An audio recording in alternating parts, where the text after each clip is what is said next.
Malam itu, aku mendapat pesan dari putra sulungku yang sedang bekerja di kota lain. Ia merintih, "Ma, mataku sakit sekali. Aku kesulitan melihat, pandanganku terasa kabur. Semakin hari, semakin terasa sakitnya." Ternyata anakku menderita sebuah penyakit pada mata yang biasanya timbul akibat kondisi autoimun. Setelah beberapa kali berobat ke dokter mata di Semarang, kondisi anakku semakin membaik. Hingga puji Tuhan akhirnya menjadi sembuh. Tetapi kesembuhan itu hanya sementara. Beberapa hari kemudian, anakku kembali mengeluhkan kondisinya. Tulang punggung, pinggang, hingga pinggulnya terasa begitu nyeri. Bahkan untuk bangun dari tidur pun ia hampir tidak sanggup. Hati ibu mana yang tahan mendengar rintihan sakit anaknya? Alhasil aku meminta anakku pulang. Izin dari kantornya untuk fokus berobat di Semarang. Pemeriksaan menyeluruh dilakukan oleh dokter, termasuk menggunakan MRI, CT scan, dan pemeriksaan laboratorium. Hasilnya, anakku didiagnosa menderita sebuah jenis penyakit autoimun yang menyerang sendi-sendi besar. Karena sakitnya, ia sudah tidak sanggup untuk lanjut bekerja di kota lain. Ia kembali ke Semarang dan menjalani pengobatan demi kesembuhannya. Dan bagiku, biaya yang dikeluarkan sangat tidak murah. Belum juga kondisi anakku memulih. Badai dahsyat kembali menghampiri. Aku, suami, dan anak sulungku demam. Kami memutuskan untuk melakukan swab PCR. Dan hasilnya positif. Tinggal anak bungsuku yang sehat, tidak terpapar COVID-19.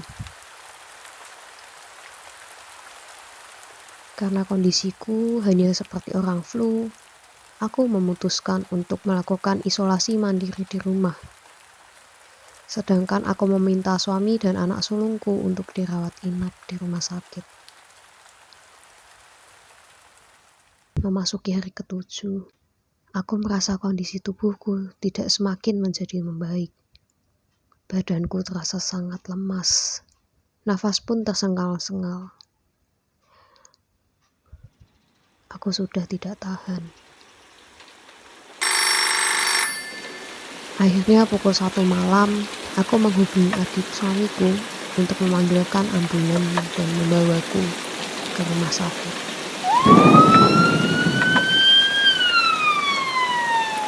Sesampai di rumah sakit, para dokter langsung melakukan pemeriksaan, termasuk pengambilan darah dari arteri yang sangat amat menyakitkan.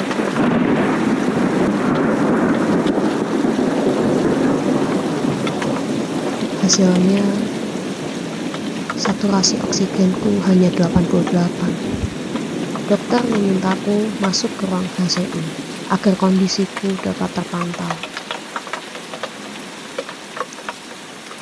Setelah 3 hari berada di HCU, kondisiku semakin pulih. Puji Tuhan, aku dipindahkan ke ruang perawatan biasa. Bahkan diizinkan pulang setelah 8 hari dirawat. Demikian pula dengan suamiku. Tetapi anakku masih belum diizinkan pulang karena kondisi hemoglobinnya sangat rendah.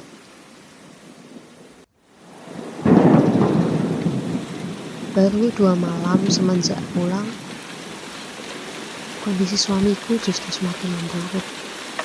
Jalannya sempoyongan, bahkan terus melemah. Melihat kondisinya, aku memutuskan membawa kembali suamiku ke rumah sakit.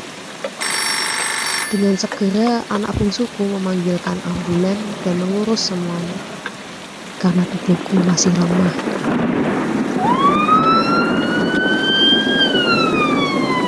Setibanya di rumah sakit dan menjalani CT scan, dokter mendiagnosa suamiku terkena stroke akibat COVID.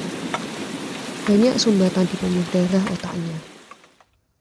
Oleh sebab itu, suamiku harus masuk ICU. Sedih sekali rasanya. Anakku yang sulung saja masih belum sembuh. Sekarang suamiku masuk ICU dengan kesadaran yang hilang dan timbul.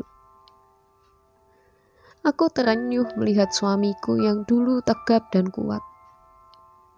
Sekarang terbaring lemah, tidak berdaya, bahkan bicara pun tak sanggup. Makanan yang boleh masuk hanya susu lewat hidung. Aku hanya bisa memohon pada Tuhan agar memperoleh kekuatan.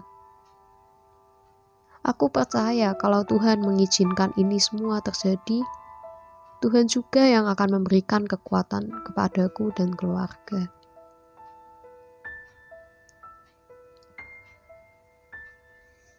Singkat cerita, setelah 1 bulan penuh dirawat di rumah sakit, meskipun kondisinya masih lemah, ia diizinkan untuk kembali ke rumah. Kami sekeluarga terus berdoa untuk kesembuhannya. Bahkan dukungan doa dari para hamba Tuhan dan juga teman-teman seiman sangat menguatkan aku.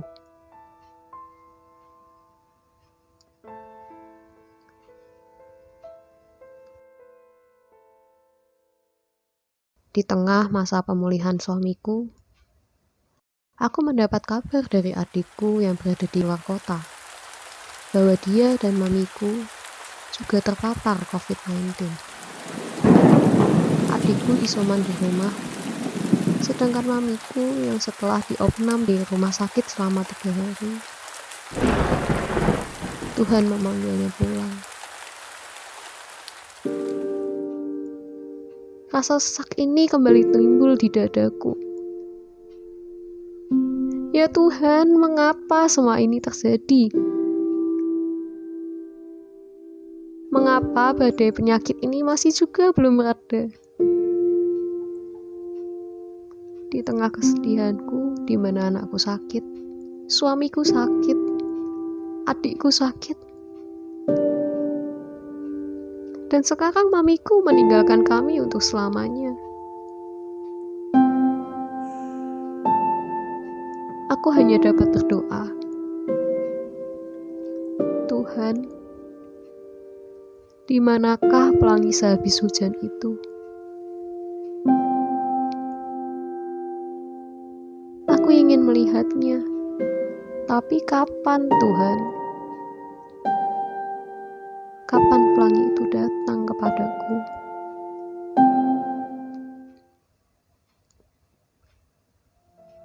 Tiba-tiba aku teringat sebuah ayat Alkitab. 1 Korintus 10 ayat 13. Pencobaan-pencobaan yang kamu alami ialah pencobaan-pencobaan biasa yang tidak melebihi kekuatan manusia. Sebab Allah setia dan karena itu Ia tidak akan membiarkan kamu dicobai melampaui kekuatanmu. Pada waktu kamu dicobai, Ia akan memberikan kepadamu jalan keluar, sehingga kamu dapat menanggungnya.